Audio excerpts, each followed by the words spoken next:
Everyone.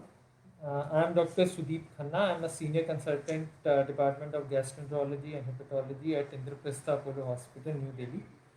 आज मैं आपके समक्ष कोरोना वायरस इन्फेक्शन जो दुनिया भर में फैला हुआ है उसमें गैस्ट्रोइंटेस्टिनल ट्रैक्ट की क्या प्रेजेंटेशन हो सकती है या क्या मैनिफेस्टेशन हो सकती है और उसकी कोई सिग्निफिकेंस है या नहीं है, उस पर थोड़ा सा डिस्कशन करेंगे, उस पर ध्यान डालूंगा ताकि आप लोगों को भी पता चले कि ये सिम्टम्स भी कोरोना में हो सकते हैं। इनिशियली ज़रूरी नहीं, सबसे ज़्यादा यही होता है भी बुखार, खांसी, और जो सिक होंगे उनका सांस फूलना, और कई लोगों में सांस फूलने का पता भी नहीं चलता जिसको हैप्पी हाइपोक्सिया कहते हैं। तो इसलिए अगर किसी को इन्फेक्शन है, प्रूवन है, तो घर में एक पल्स ऑक्सीमीटर ज़रूर होना चाहिए जिससे आप चेक कर सकते हैं आपका ऑक्सीजन सैचुरेशन कितना है, वो ज़रूरी है। तब हॉस्पिटलाइजेशन की ज़रूरत है, अगर सैचुरेशन कम हो रहा है, नहीं तो कोई ज़रूरत नहीं। तो अब आ जाते हैं पेट, लिवर वगैरह की इन्वॉल्वमेंट कैसे क्या होती है, किस किस्म से होती है कोरोना की। जितना भी अभी तक हमारे पास डेटा है, जो भी स्टडीज़ पब्लिश हुई हैं इसको लेके, तो 4 सिम्टम्स प्राइमरी हैं। एनोरेक्सिया, जिसका मतलब है भूख एकदम ख़त्म हो जाना, उल्टी होना, उल्टी का मन करना, लूज मोशन होना या पेट में दर्द होना। इन सब की रेलेवेंस कोरोना रिलेटेड तब हो जाती है अगर पेशेंट को फीवर भी हो साथ में। अनलाइकली बिना फीवर के अगर ये सिम्टम्स हैं तो कोरोना के कारण है। वो हज़ार और कारण जो कॉमन है उनमें से कोई हो सकता है, बट फीवर के साथ ये कुछ होना, और ख़ास करके साथ में अगर आपका खाने में रुचि हो जाए, टेस्ट खत्म हो जाए, आपको नमक चीनी का पता नहीं चल रहा, या स्मेल पावर कम हो जाए, तब कोरोना होने की पॉसिबिलिटी काफ़ी ज़्यादा है। तो छोटी छोटी है जिससे आप जल्दी पकड़ सकते हैं बीमारी को। ये देखा गया है कि ये सब जो मैंने बताया, भूख ना लगना, उल्टी होना, दस्त होना, पेन होना, अलग अलग स्टडीज में अलग अलग परसेंटेज ऑफ पेशेंट्स में रिपोर्ट किया गया, बट अनमूलन समझ लीजिए 10% के अराउंड लोगों में ये मैनिफेस्टेशन हो सकती है, प्रेजेंटिंग मैनिफेस्टेशन। उससे पहले कि भाई कोई गले में दिक्कत हो या कुछ हो, बुखार के साथ ये हो सकते हैं। ये भी देखा गया है कि जिनको ज़्यादा सीवियर प्रॉब्लम होती है उनके दर्द ज़्यादा कॉमन है, लेकिन दर्द होने का ये मतलब नहीं है कि बीमारी आगे ज़्यादा तंग करेगी, लेकिन दर्द उन लोगों में ज़्यादा कॉमन है जिनमें कोरोना थोड़ा सीरियस रूप ले सकता है। बट हमेशा याद रखिए 50% लोगों को कोई कष्ट भी नहीं होगा। तो अगर आप किसी के कॉन्टैक्ट में आए हैं तो अपना टेस्ट कराइए या घर पे अपना क्वारंटाइन कर लीजिए 8-10 दिन के लिए, अगर टेस्ट नहीं करा रहे। ये ज़रूरत है कि आप भी बचे रहें, आपके घर वाले भी बचे रहें और बाकी लोग भी बचे रहें। अगर बुखार है और थोड़ा सा गला खराब है, पहली बार बेसिक ब्लड टेस्ट होते हैं तो उसमें LFT भी आता है। कई लोगों में कोरोना की इन्फेक्शन के साथ और कोई दिक्कत ना हो, सिर्फ बुखार और LFT में गड़बड़ हो सकती है। LFT में AST ALT, जिसको SGOT SGPT भी कहते हैं, बड़ा हो सकता है 2 से 3 गुना। यहाँ बिलोरुबिन थोड़ा सा बड़ा हो सकता है, बिलोरुबिन बहुत ज़्यादा नहीं बढ़ता, और ये LFT की एबनॉर्मेलिटी हम देखते हैं 14 से 20% लोगों में, क्योंकि कोरोना वायरस जो है जिस जगह सेल पे एक्ट करता है वो एक एंजाइम रिसेप्टर होता है, वो प्रैक्टिकली हर जगह होता है बॉडी में, लंग्स में, ब्लड वेसल्स में, लिवर में, इंटेस्टाइन में। इसलिए पेट और लिवर की मैनिफेस्टेशंस भी होती हैं इसमें। तो ये एक जनरल ओवरव्यू था। अब आ जाते हैं कुछ स्पेसिफिक चीज़ों पे जो पूरा क्रॉनिक डिजीजेज हैं जिनसे पेशेंट सफ़र कर रहे हैं, और अगर कोरोना वायरस उनमें होने के कितने चांसेस हैं, और अगर हो जाए तो क्या आउटकम रहता है। पहला है inflammatory bowel disease. Inflammatory bowel disease मतलब अल्सरेटिव कोलाइटिस या क्रोन्स डिजीज, अगर सुना हो किसी ने। इसमें पेट में दर्द होता है, वजन कम हो जाते हैं, दस्त होते हैं, ब्लीडिंग होता है, जिसमें मिसाकोल जैसी दवाइयाँ दी जाती हैं, स्टेरॉइड्स दी जाते हैं। तो क्या ये पेशेंट ज़्यादा रिस्क पे हैं कोरोना से इन्फेक्ट होने के लिए? अभी तक किसी स्टडी ने ये नहीं बताया है। सो ये मानना है कि इनका भी रिस्क उतना है जितना एक एवरेज आदमी का है जिसको ये प्रॉब्लम नहीं है। और हो सकता है जो बीमार मरीज है वो वैसे ही अपना ज़्यादा ध्यान रखता हो, फिजिकल डिस्टेंसिंग, बार बार हाथ धोना, मास्क लगाना, इसलिए भी शायद इन लोगों में कोई इंक्रीज इंसिडेंस नहीं पाया गया इस इन्फेक्शन का। अब जो मिसाकोल या पेंटेसा या और दवाइयाँ हैं जिनको एमिनोसैलिसिलिक एसिड कहते हैं, ये दवाइयाँ बिल्कुल सेफ हैं। इनको कम वगैरह कुछ नहीं करना, इनको मैक्सिमम डोज पे पेशेंट्स को दिया जा सकता है, आप ले सकते हैं अगर आपको तकलीफ है। अगर आप स्टेरॉइड्स पे हैं तो स्टेरॉइड्स का ये है कि स्टेरॉइड्स लेते हुए कोई चांसेस ज़्यादा नहीं है इन्फेक्शन होने के, बट कॉम्प्लिकेशंस के चांसेस ज़्यादा हैं अगर इन्फेक्शन हो गई। तो कोशिश यह है कि स्टेरॉइड कोई भी हो, अगर प्रेडनिसोलोन 20 मिलीग्राम के इक्विवेलेंट या उससे कम डोज में उसको करना है अगर ज़्यादा ले रहे हैं। और भी दवाइयाँ हैं अल्सरेटिव कोलाइटिस क्रोन्स डिजीज़ के लिए, जिनमें अभी तक उनको सेफ ही माना गया है कोरोना के हिसाब से। बट अगर कोई नया पेशेंट आता है जो पहले कोई दवाई नहीं खा रहा, उसके लिए बेस्ट है अमीनोसैलिक एसिड जैसे मिसाकोल वगैरह, कि उस पर उसको मेंटेन करें अगर कर सकते हैं, और स्टेरॉइड्स वगैरह अवॉइड करें जब तक ये एपिडेमिक चल रहा है। लेकिन जो पुराना पेशेंट ले रहा है, स्टेबल है, लो डोज पे है, उसमें दवाई बंद करने का कोई लॉजिक अभी तक सामने नहीं आया है। कोई ऐसा प्रूफ नहीं है कि ये दवाई लेते रहेंगे तो किसी चीज़ का रिस्क ज़्यादा है। वो ही ध्यान रखना है जो एक एवरेज इंसान के लिए है। फिर आ जाते हैं लिवर। अब इंडिया में जैसे हेपेटाइटिस बी है, 3 से 4% लोगों को हेपेटाइटिस बी से इन्फेक्शन है। उनको कईयों को पता है, कईयों को नहीं पता। कुछ लोग दवाई पे हैं, कुछ को दवाई की ज़रूरत है, कुछ को नहीं। जो लोग दवाई पे हैं वो दवाई लेते रहेंगे, दवाई वगैरह बंद नहीं करनी। किसी को अगर हेपेटाइटिस बी के टीके लगवाने को सजेस्ट किया है, टीके ज़रूर लगाने हैं, खाली हेपेटाइटिस बी के नहीं, हर किस्म की वैक्सीनेशन। खास करके डायबिटीज़ वगैरह में तो इन्फ्लुएंजा और स्ट्रेप्टोकोकस निमोनी जो निमोनिया के कॉमन कारण है, इनकी इंजेक्शन ज़रूरी हैं ताकि इससे बचे रहें। अगर पहले नहीं भी लगवाए थे तो अब लगवाने चाहिए वंस अ ईयर। फिर हेपेटाइटिस सी अगर है तो दवाइयाँ सेफ हैं, वो दवाइयाँ लेनी हैं। अब थोड़ा प्रॉब्लम होता है जिनको फैटी लिवर है, जिसको हम कहते हैं नॉन एल्कोटिक फैटी लिवर डिजीज। इसमें भी टेस्टों से जान पाना मुश्किल होता है कि लिवर को कितना नुकसान हो रहा है। कुछ टेस्ट होते हैं बट आज की डेट में क्योंकि हम हॉस्पिटल नहीं बुलाना चाहते मरीजों को, अनलेस ज़रूरी हो, पेशेंट भी नहीं आना चाहते, तो जिनका बेस लाइन हमारे पास फाइब्रोस्कैन कहते हैं हम लोग, वो वैल्यू है, तो ईजी हो जाता है हमारे लिए सॉर्ट आउट करना। या अल्ट्रासाउंड पे बहुत ही स्पेसिफिक चेंजेस आ रहे हैं जिससे पता चल रहा है कि लिवर को ज़्यादा नुकसान हुआ। तो ऐसे पेशेंट्स को ज़्यादा ध्यान रखने की ज़रूरत है। अगर फाइब्रोसिस कम है या सिरोसिस नहीं है पेशेंट को, तो ये नहीं कि उनको हो जाएगा तो कुछ ज़्यादा कॉम्प्लिकेशन होने के चांसेस है। लेकिन मैं फैटी लिवर की बात कर रहा था, अगर फैटी लिवर है और फैट से लिवर को नुकसान हो रहा है तो प्रॉब्लम ज़्यादा हो सकती है, क्योंकि फैटी लिवर के बहुत पेशेंट्स को डायबिटीज़ होता है या हाइपरटेंशन होती है, क्योंकि मेटाबॉलिक सिंड्रोम का पार्ट है। और हमें पता है जिस पेशेंट को हाइपरटेंशन है, डायबिटीज़ है, उसमें कोरोना वायरस की कॉम्प्लिकेशन होने के चांसेस ज़्यादा हैं। तो ऐसे पेशेंट्स को बहुत ज़्यादा सावधान रहना है as far as physical distancing और प्रोटेक्शन, हाथ धोना, मास्क यूज़ करना, घर से बाहर ना निकलना जब तक बिल्कुल इमरजेंसी ना हो, इस चीज़ पे ज़्यादा ध्यान देना। These are the patients. अब हमने उन लिवर पेशेंट्स की बात करी जो कंपनसेटेड है, मतलब उनको कोई कॉम्प्लिकेशन नहीं है, कोई सिम्टम नहीं है लिवर डिजीज रिलेटेड, बस इंसिडेंटली पिकअप हुआ है। लेकिन जो सिम्टोमेटिक हैं, जिनका लिवर इतना नुकसान हो गया जिसको हम सिरोसिस कहते हैं, सिरोसिस डीकम्पनसेट कर गया कि जैसे पेट में पानी आ गया, कभी खून की उल्टी हुई है, या गफलत में गया पेशेंट, या पेट के पानी में कभी इन्फेक्शन हुआ है, किडनी का कोई इशू हुआ लिवर रिलेटेड, ऐसे पेशेंट्स का ध्यान रखना बहुत ज़रूरी है। इनको भी कोशिश ये की जाती है कि टेली कंसल्टेशन ज़्यादा फ्रीक्वेंटली हो, छोटी छोटी प्रॉब्लम सॉर्ट करने की कोशिश की जाती है। अगर वो ना हो पा रहा हो, मतलब हॉस्पिटलाइजेशन की ज़रूरत है, तो किया जाता है उनको बता के भाई कोरोना हो भी सकता है आपको और नहीं भी हो सकता है, और बाद में जाके भी हो सकता है एक बार आप घर से बाहर निकलते हैं। तो ये कोई प्रिडिक्ट नहीं कर सकता है, बट जहाँ ज़रूरी है हॉस्पिटल आना, वहाँ ज़रूरी है।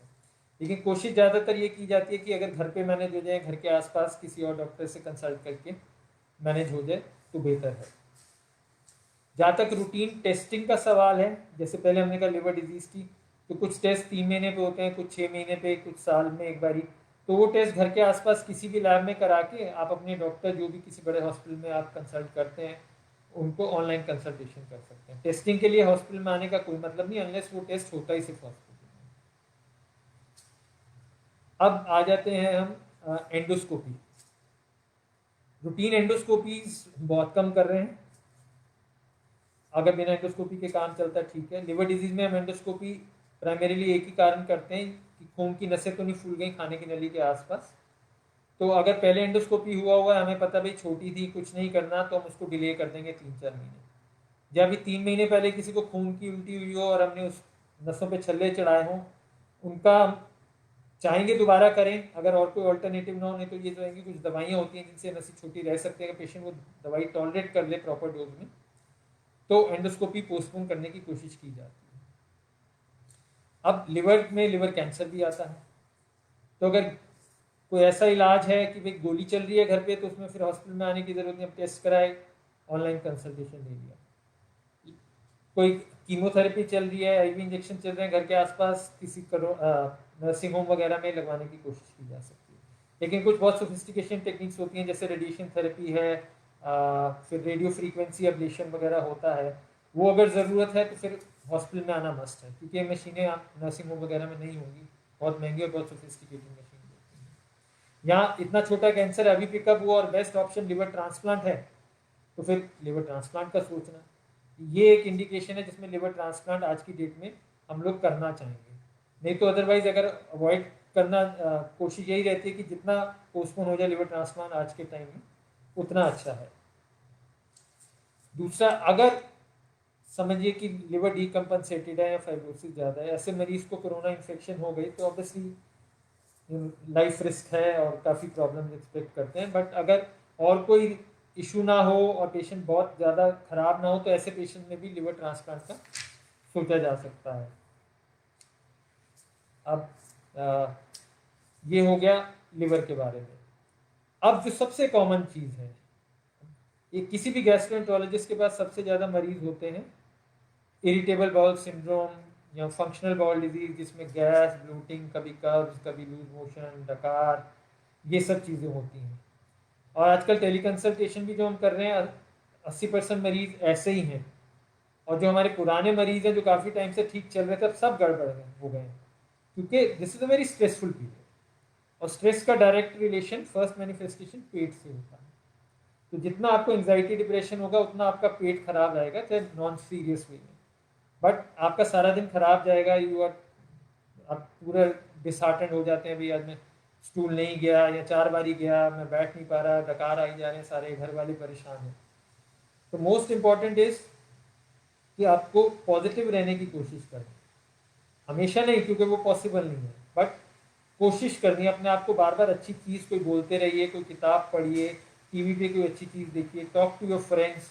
फिजिकल डिस्टेंसिंग है, सोशल डिस्टेंसिंग नहीं है, ये टर्म ही गलत है जिसने भी कॉइन की, this is not social distancing. Social distancing किए तो फिर तो सबका बेड़ा गर्क, क्योंकि आज के टाइम में हमें एक दूसरे की सपोर्ट ज़्यादा चाहिए as compare to ever before. आप बात करोगे, मन हल्का होगा, थोड़ी पॉजिटिविटी आएगी, ये चीज़ें ज़रूरी हैं।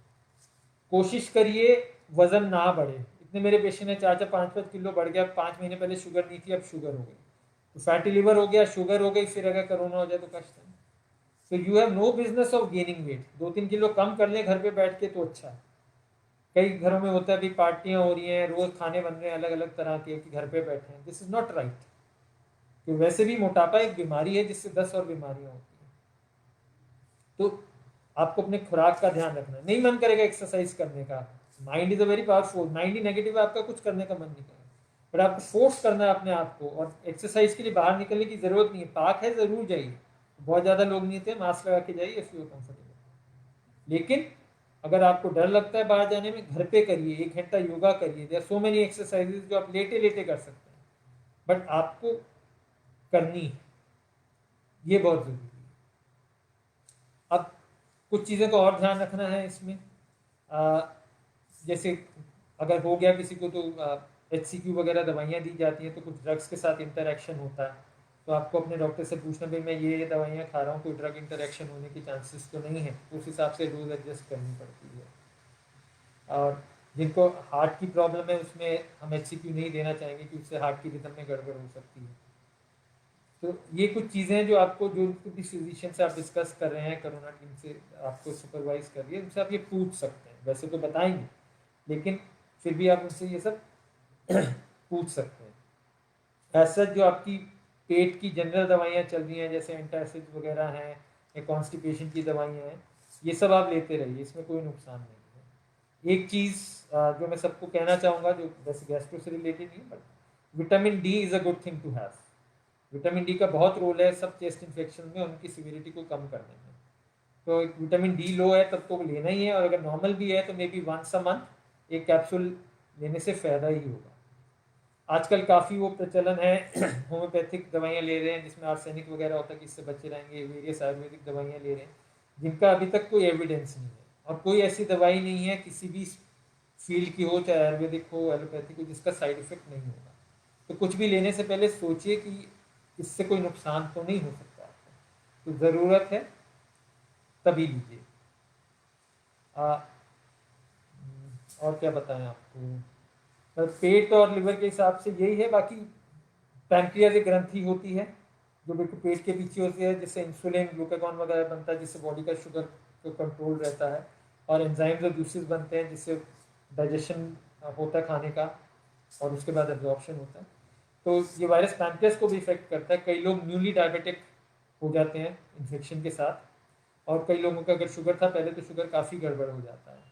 बट लॉन्ग रन में क्या रहता है आफ्टर रिकवरी की, मतलब जो उनको डायबिटीज़ नहीं था वो कंटिन्यू रहते हैं उनको डायबिटीज़, या ठीक हो जाता है, ये टाइम बताएगा। तो ये पेट लिवर की मैनिफेस्टेशंस हैं कोरोना की। सबसे बड़ी बात यह है कि घबराना नहीं है, तो है सब जगह है, किसी से भी किसी को हो सकता है, ध्यान रखना है। 15 मिनट से ज़्यादा किसी से मिलना नहीं है, डिस्टेंस बना के रखिए। खांसी वांसी आए, छींक आए तो एल्बो का इस्तेमाल करिए या हैंकी वैंकी का इस्तेमाल करिए। मास्क बाहर जाके डालना ज़रूरी है, चाहे N95 हो, वैसे उसकी ज़रूरत नहीं है, या सिंपल सर्जिकल मास्क हो वो ज़रूर लगाएं। तो मेरी तरफ से अभी इतना ही है। अगर आप लोगों के कोई सवाल हैं, क्वेश्चंस हैं, तो I will be more than happy to answer.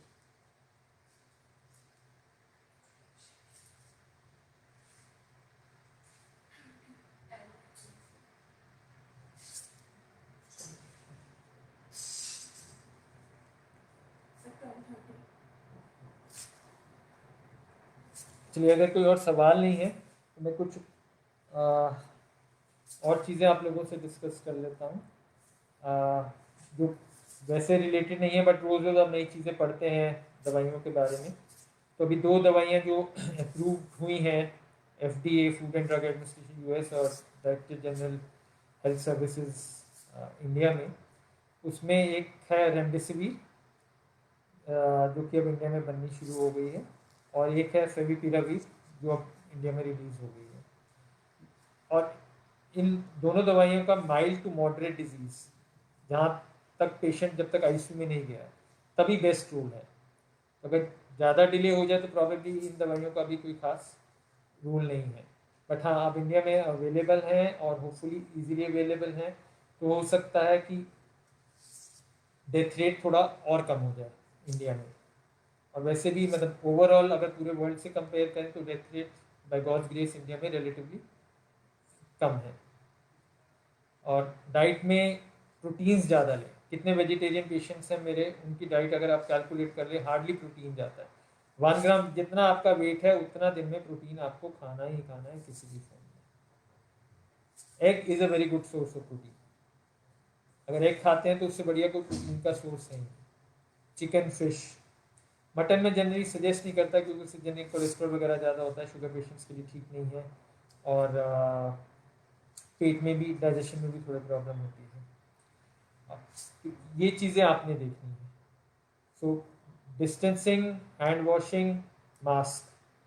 तो ज़्यादा हीरो बनने की ज़रूरत नहीं है कि 4 लोग वहाँ बाहर खड़े होकर सिगरेट पी रहे हैं। मैं देखता हूँ शॉप पे 4 लड़के हैं वो सिगरेट पी रहे हैं मास्क उतार के। यंग पेशेंट्स में कॉमन नहीं है, कम होता है, ज़्यादातर ये सिम्टोमेटिक होता है, but young deaths have been reported. तो अगर किसी से बच सकते हैं तो बच लेना चाहिए।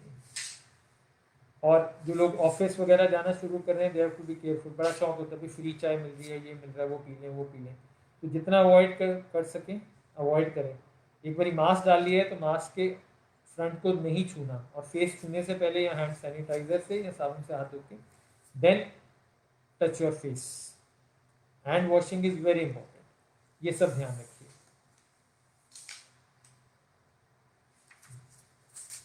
और अगर किसी का ट्रांसप्लांट हो चुका है तो उनको भी यही देखना है कि अगर हॉस्पिटल जाके चेकअप कराने की ज़रूरत कम से कम अगर है तो नहीं जाना, फ़ोन पे ही मैक्सिमम। दवाइयाँ वगैरह तो टाइम के साथ अपने आप कम हो जाएंगी, खास करके अगर लिवर ट्रांसप्लांट है तो। हाँ, कुछ पोस्ट ट्रांसप्लांट पेशेंट्स में क्या होता है, लिवर ट्रांसप्लांट में CBD या बाइल डक्ट के जो अंदर लिवर में जहाँ जोड़ लगता है, जहाँ से बाइल निकलता है, वो स्ट्रक्चर हो जाते हैं, जिसके लिए ERCP करना पड़ता है। उसमें भी कोशिश ये रहती है आज के टाइम में कि जितना हम डिले कर सके, लेकिन अगर उसके कारण बिलिरुबिन बढ़ी जा रहा है या फीवर आना शुरू कर गया, then we will not wait. फिर तो करना ही करना है। लेकिन अदरवाइज जो आपके इम्यूनोसप्रेशंस चल रहे हैं वो चलते रहेंगे मिनिमम पॉसिबल डोज में, क्योंकि बंद करने से ज़्यादा नुकसान है। और अभी तक कहीं ये प्रूफ नहीं हुआ है कि ये इम्यूनोसप्रेसेंट वालों को इन्फेक्शन होने के चांसेस ज़्यादा हैं, और ना ही ये प्रूव हुआ है कि कॉम्प्लिकेशंस के ज़्यादा चांसेस ज़्यादा हैं, एक्सेप्ट जो स्टीरॉइड्स 40 मिलीग्राम से ज़्यादा ले रहे हैं। अब किसी ने क्वेश्चन पूछा है किसी को गैस्ट्रिक अल्सर पेशेंट है जो रेगुलरली एंटासिड खा रही हैं, तो how to maintain my health now. क्योंकि गैस्ट्रिक अल्सर कब आपका डायग्नोज हुआ था, कब से आप दवाई ले रहे हैं, पहले तो वो देखना है, क्योंकि एक पीरियड होता है जब आप दवाई लेते हैं। और most of the gastric ulcer में एक एंडोस्कोपी रिपीट करके देखनी चाहिए। ड्यूरल अल्सर में हम जनरली नहीं करते हैं कि वो गैस्ट्रिक अल्सर ठीक हुआ है या नहीं हो, बाद में कभी भी करा सकते हैं, बट एक करा लीजिएगा। और ये जो भी आप एंटासिड ले रहे हैं 8 हफ्ते तो लेना ही है, बट उसके बियॉन्ड भी अगर आप लेना चाहें तो ले सकते हैं। शॉर्ट टर्म में कोई ऐसा स्पेसिफिक साइड इफेक्ट नहीं है। किसी ने पूछा what can be healthy diet for the day during lockdown. मैंने आप बताया प्रोटीन आपका पूरा होना चाहिए, ऑयल मीठा ये कम से कम रखिए, ठीक है। वंस अ वीक रखिए कि भाई इस दिन आइसक्रीम खा लेंगे, इस दिन बाकी दिन नहीं। Green vegetables, fruits, protein. You can even avoid roti chawal, उसकी भी कोई ज़रूरत नहीं है, बिकॉज रोटी चावल से भी यू विल गेन वेट, क्योंकि आप घर पे बैठे उतना कैलोरी नहीं बर्न हो सकती जितनी बाहर जाने से होती है। सो डाइट वो रखनी है जिसमें प्रोटीन ज़्यादा और weight gain, that is very important. किसी ने मैसेज किया कि इनको फैटी लिवर है और एसिम्टोमेटिक कोविड-19, तो इनको कुछ नहीं करना है, बस अपना 14 दिन घर पे बैठें, गॉड विलिंग एसिम्टोमेटिक ही रहेंगे, तब तक इन्फेक्टिविटी खत्म हो जाएगी, उसके बाद you can go out. But as I said, physical distancing, mask, washing, ये बहुत ज़रूरी है। और जेंटल एक्सरसाइजेज आप एसिम्टोमेटिक हैं तो वो भी कर सकते हैं, स्ट्रेचिंग वगैरह, उसमें कोई हर्ज नहीं है। अनुलोम विलोम जितना आप कंफर्टेबली कर सकते हैं, डीप ब्रीदिंग एक्सरसाइजेस वो ज़रूर करिए।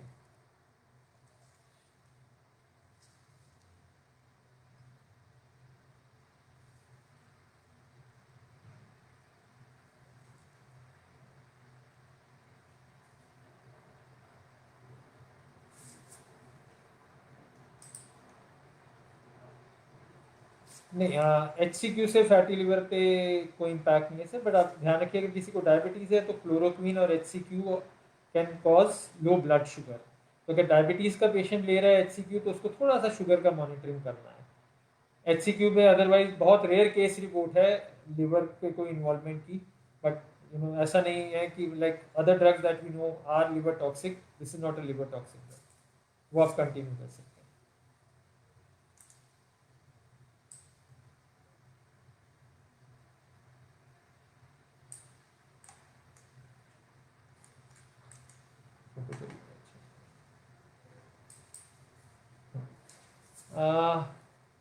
नहीं, अगर आपको गैस्ट्रिक अल्सर 2019 में डायग्नोज किया गया तो वो ठीक हो गया, नहीं तो वो कुछ और है। You need to see the right person to find out कि अगर आपको सिम्टम्स हैं तो वो क्या है, they are can not be related to gastric ulcer, ठीक है ना।